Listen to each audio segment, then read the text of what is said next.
ಎಲ್ಲರಿಗೂ ನನ್ನ ನಮಸ್ಕಾರಗಳು.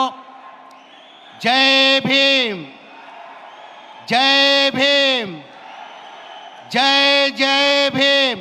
ಸ್ವಲ್ಪ ಜೋರಾಗಿ ಧ್ವನಿಯಲ್ಲಿ ತಾವು ಹೇಳ್ಬೇಕಾಗ್ತದೆ ಜೈ ಭೀಮ್. ಕಾರಣ ಅಂದರೆ ತಮಗೆಲ್ಲ ಗೊತ್ತೇ ಇದ್ದಂಗೆ 2014 ಕೇಂದ್ರದಲ್ಲಿ BJP ಸರ್ಕಾರ ಬಂದಾದ ಮೇಲೆ ನಮ್ಮ ರಾಜ್ಯದವರೇ ಒಬ್ಬರು ಕೇಂದ್ರದ ಮಂತ್ರಿ ಆಗಿದ್ದರು, ಅನಂತಕುಮಾರ್ ಹೆಗಡೆ ಅವರು.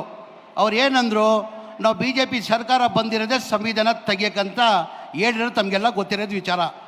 ಇವತ್ತು ಬಾಬಾ ಸಾಹೇಬ್ ಅಂಬೇಡ್ಕರ್ ಸಂವಿಧಾನ ಕೊಟ್ಟಿಲ್ಲ ಅಂದರೆ ನೀವು ಅಲ್ಲಿ ಕೂರೋಕ್ಕಾಗ್ತಾ ಇರಲಿಲ್ಲ, ನಾನು ಇಲ್ಲಿ ಮಂತ್ರಿಯಾಗಿ ನಿಲ್ಲಕ್ಕಾಗ್ತಾ ಇಲ್ಲ.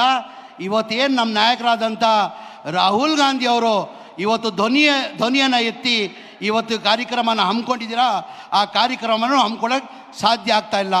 ಹಾಗಾಗಿ ನಮ್ಮ ಕರ್ತವ್ಯ ಆಗ್ತಾ ತಾನೆ ಜೋರ ಧ್ವನಿಯಲ್ಲಿ ಜೈ ಭೀಮ್ ಹೇಳೋದು.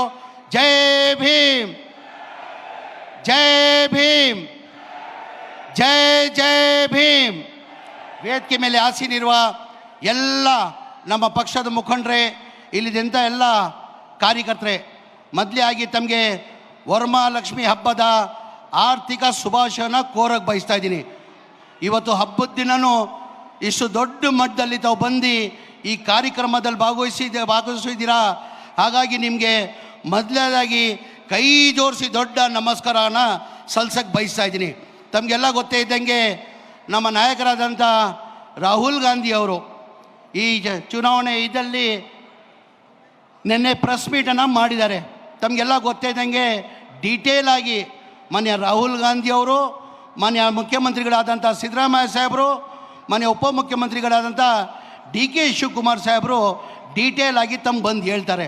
ನಮ್ಗೆ ಗೊತ್ತಿದ್ದಂಗೆ ಕರ್ನಾಟಕದಲ್ಲೇ ನಮ್ಮ 2024 ಏನು ಮನ್ಸೂರ್ ಖಾನ್ ಅವರು ಕಾಂಗ್ರೆಸ್ ಪಕ್ಷದ ಅಭ್ಯರ್ಥಿಯಾಗಿದ್ದರು, ತಾವೆಲ್ಲ ನೋಡಿದ್ದೀರ ಅವತ್ತು ಟಿ ವಿದಲ್ಲಿ. ಕನಿಷ್ಠ ನನ್ನ ಅನಿಸಿಕೆ ಕೊನೆವರೆಗೂ ನಾವು ಲೀಡ್ ಆಗಿದ್ವಿ, 60,000ನೋ 70,000 ನಾವು ಲೀಡ್ ಆಗಿದ್ವಿ. ನಾವೆಲ್ಲ ಖುಷಿ ಸಂತೋಷನ ಪಟ್ವಿ. ಈ ಬಾರಿ ನಮ್ಮ ಸೆಂಟ್ರಲ್ ಕ್ಷೇತ್ರದ ಪಾರ್ಲಿಮೆಂಟ್ ಕ್ಷೇತ್ರದಿಂದ ನಾವು ಗೆದ್ದಾಗಿದ್ದೀವಿ ಅಂತೇಳ್ಬಿಟ್ಟು ನಾವು ಭಾಳ ಖುಷಿಯನ್ನು ಪಟ್ವಿ. ಕೊನೇ ಮೂಮೆಂಟಲ್ಲಿ ಯಾವಾಗ ಮಾದೇವಪುರ ಬಂತು, ಆವಾಗ 1,15,000 ಲೀಡ್ ಆಗಿಬಿಟ್ಟು BJP 30,000 ಅಂತರದಲ್ಲಿ ಗೆದ್ದಿದ್ದಾರಂತ ಘೋಷಣೆ ಮಾಡಿದ್ರೆ ತಮಗೆಲ್ಲ ಗೊತ್ತಿದೆ ವಿಚಾರ. ಇದೆಲ್ಲ ರಿಸರ್ಚ್ ಮಾಡಿ ನಮಗೂ ಒಂಥರ ಆಶ್ಚರ್ಯ ಆಯಿತು. ಹೆಂಗಪ್ಪ 1,15,000 ಲೀಡ್ ಬರೋಕ್ಕೆ ಸಾಧ್ಯ ಆಯಿತು ಅಂತ ಹೇಳ್ಬಿಟ್ಟು ನಮಗೆಲ್ಲ ಆಶ್ಚರ್ಯ ಆಗಿತ್ತು. ಆಮೇಲೆ ಎಲ್ಲ ರಿಸರ್ಚ್ ಮಾಡಿದಾದ್ಮೇಲೆ ಒಂದೊಂದಲ್ಲಿ ಮಾದೇವಪುರದಲ್ಲಿ ಭಾಳ ಜನ ನಮ್ಮ ಮುಖಂಡರುಗಳು ಡೀಟೇಲಾಗಿ ವಿವರವನ್ನು ಕೊಡ್ತಾಯಿದ್ರು.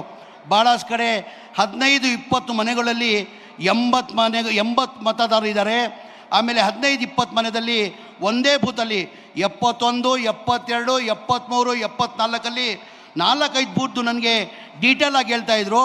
ಸಣ್ಣ ಸಿಟ್ಟ ಒಂದೇ ಕಟ್ಟಡಿಯಲ್ಲಿ 100 ಓಟ್, 80 ಓಟು, 70 ಓಟ್ ಅಂತ ಮನೆಯ ಸ್ನೇಹಿತರು ಹೇಳ್ತಾಯಿದ್ರು. ಅದ್ರ ಜೊತೆಯಲ್ಲಿ ಮಹಾರಾಷ್ಟ್ರದಲ್ಲಿ ತಮಗೆಲ್ಲ ಗೊತ್ತಿದ್ದಂಗೆ ಯಾರೋ ಒಂದು ವೋಟರ್ ಮಹಾರಾಷ್ಟ್ರದಲ್ಲೂ ಓಟ್ ಹಾಕಿದ್ದಾನೆ, ಕರ್ನಾಟಕದಲ್ಲೂ ಓಟ್ ಹಾಕಿದ್ದಾನೆ, ಗುಜರಾತಲ್ಲೂ ಓಟ್ ಹಾಕಿದ್ದಾನೆ, ಬೇರೆ ಕಡೆನೂ ಓಟ್ ಹಾಕಿದ್ದಾರೆ. ಆ ಹಿನ್ನೆಲೆಯಲ್ಲಿ ಇವತ್ತು ನಮ್ಮ ರಾಹುಲ್ ಗಾಂಧಿಯವರು ಇವತ್ತು ಈ ಬಗ್ಗೆ ಹೋರಾಟನ ಮಾಡಿ ನ್ಯಾಯನ ದೊರಕಿಸೋದು ಕೆಲಸ ಅವರು ರಾಹುಲ್ ಗಾಂಧಿ ಅವರು ಮಾಡ್ತಾಯಿದ್ದಾರೆ. ಇವತ್ತು BJP ತಮಗೆಲ್ಲ ಗೊತ್ತೇ ಇದ್ದಂಗೆ ನನ್ನ ಚಾಮರಾಜಪೇಟೆ ಕ್ಷೇತ್ರದಲ್ಲಿ 5 ಬಾರಿ ಜನ ನನ್ನ ಆಶೀರ್ವಾದ ಮಾಡಿ 5 ಬಾರಿ ನನ್ನ ಗೆಲ್ಲಿಸಿದ್ದಾರೆ. MLA ಚುನಾವಣೆಯಲ್ಲಿ ನೋಡಿ ನೀವು ಯಾವತ್ತೂ BJP 22,000 ಓಟ್ ಮೇಲೆ BJP ಯಾವತ್ತೂ ತೊಗೊಂಡಿಲ್ಲ. ಯಾವಾಗ ಪಾರ್ಲಿಮೆಂಟ್ ಚುನಾವಣೆ ಬರ್ತದೆ 45,000, 48,000 ಓಟ್ ತೊಗೊಳ್ತಾರೆ. ಹೆಂಗೆ ಸಾಧ್ಯ ಅದು? ಅಸೆಂಬ್ಲಿಯಲ್ಲೂ ತೊಗೊಳ್ಬೇಕು ತಾನೆ. ಅಸೆಂಬ್ಲಿಯಲ್ಲಿ 22,000ಇಂದ 23,000 ಓಟ್ ತೊಗೊಂಡಿರೋದು. ಪಾರ್ಲಿಮೆಂಟ್ ಬಂದರೆ 45,000ಇಂದ 48,000 ಓಟ್ ತೊಗೊಳ್ತಾರೆ. ಇವತ್ತು ಆ ಕೆಲಸ ಆಗಿಲ್ಲ ಅಂದರೆ ಇವತ್ತು ಲೋಕಸಭೆಗೆ ನಮ್ಮ ಮನ್ಸೂರ್ ಅವರು ಇವತ್ತು ಯಶಸ್ವಿ ಆಗ್ತದಂತ ನಾನು ಭಾವಿಸ್ತಾ ಇದ್ದೀನಿ. ಆ ಕಾರಣಕ್ಕೆ ಇವತ್ತು ರಾಹುಲ್ ಗಾಂಧಿ ಅವರು ಧ್ವನಿಯನ್ನು ಎತ್ತಿದ್ದಾರೆ. ನಾವೆಲ್ಲ ರಾಹುಲ್ ಗಾಂಧಿ ಅವ್ರ ಜೊತೆ ಇದ್ದೀವಿ. ರಾಹುಲ್ ಗಾಂಧೀಜಿ आप आगे बढ़ो हम तुम्हारे साथ है.